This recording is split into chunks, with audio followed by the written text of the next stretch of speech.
Joining me now to discuss are Barry James, president of James Investment Research, and Jim Bianco, president of Bianco Research. Great to have you guys both here on a day like this. Barry, I'll start with you. What's going on with inflation right now, with growth and with the markets, do you think? I think, when we look at inflation, we've seen the rollover of any number of materials, from lumber to gold and now oil. So I think that is part of what is, in the equation.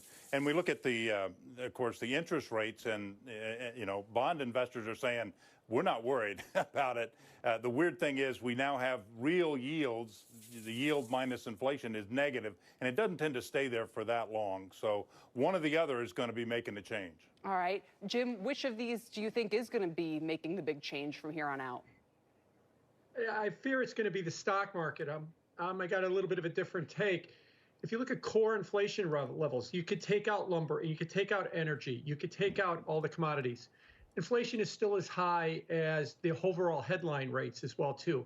Yeah, the reopening trades like airline tickets and used car prices will come down, but shelter inflation is going up. So what I'm trying to say is we have inflation. It's probably going to stay. So why is the bond market ignoring it and following it? It's all about growth. If you look at a ratio of the growth stocks to the reopening stocks to the S&P, it tracks interest rates. The reopening stocks have been struggling for the last couple of months, and rates have been falling. So this is all about a fear that the economy is going to slow. And if you want to narrow it down, it's a fear that the Delta variant is going to lead to more lockdowns. Yeah. And that's what's got everybody worried. Earlier today, Dr. Fauci was out on the tape, refused to answer the question if there's more lockdowns coming. That's not what the market wanted to hear. So then, Jim, the real question that investors need to grapple with is whether they think that more lockdowns are coming or not. And don't we sort of know the answer to that? I mean, with each successive wave, we've seen less and less of a response. New York City is saying it's not going back to indoor mask mandates. Public schools, no. Look at what Randy Weingarten is saying. There's no way they're going to shut down for the third year now because they've seen how it's driving kids out of the public school system. So shouldn't we look at that information and say that any kind of shutdown risk would be way lower now than it would have been in the past?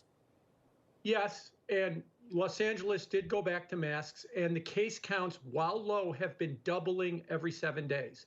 If that keeps up for another 2 or 3 weeks, we might have a very different narrative by the end of the month when it comes to shutdowns.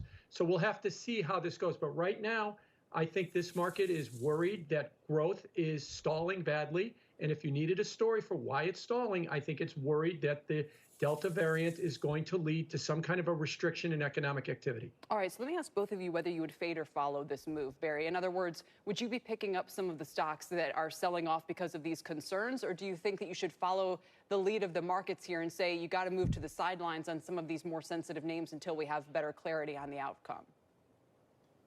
Well, I broke a tooth this weekend.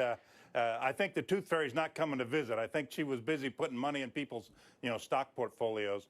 And, as I look at it, the situation, the key ingredients behind her delivering things has been the Fed support, the stimulus from Washington, and the strong economic growth. And as already been pointed out, I like to look at the surprises that come in on the economic reports. There aren't any positive surprises. So we are seeing that slow down, and each of those other areas have some warning signs. So I would say expect some more volatility. Yes, today's probably overdone, and we'll get a bounce tomorrow.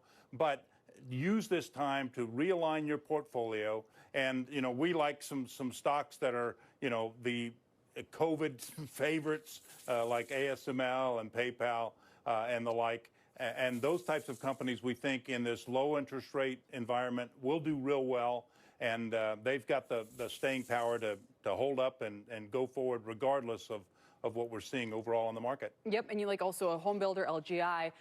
Jim, let me ask you what you think investors should do here, because you seem to be of more kind of a stagflation view of things. Do you think that's right? I mean, how should that seems like the opposite of the way that this market has typically behaved. It tends to sort of behave in a low inflation, growth is either on or off kind of, storyline. What you're describing would be persistent inflation and slower growth.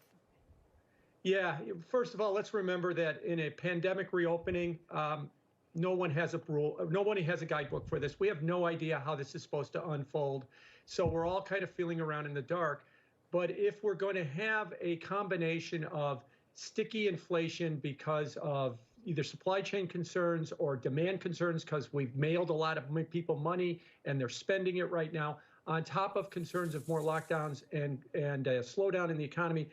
Yeah, that's not a good prescription for the market. I think it will continue to struggle. Not that I'm not calling for a bear market or anything significant, but you might see heightened volatility and a choppy sideways stock market, and interest rates continue to be, grinding a little bit lower and keeping everybody a little bit at edge as to what's going to happen next. Wait a minute. You're saying you see a stagflationary kind of outlook, but with interest rates grinding lower? I mean, that's the oddest thing about all of this. If inflation is going to be at all persistent, why is the bond market completely shrugging that off?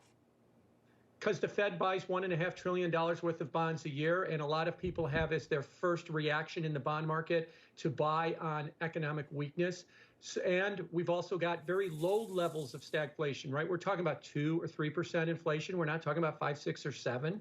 So you can have, like I said, the playbook for whatever, everybody that remembers anything that happened before 2019 in markets, that might not be of any good when it comes to a pandemic reopening, because this is unlike anything we've seen before. And that's a decade-long playbook we'd need to rewrite.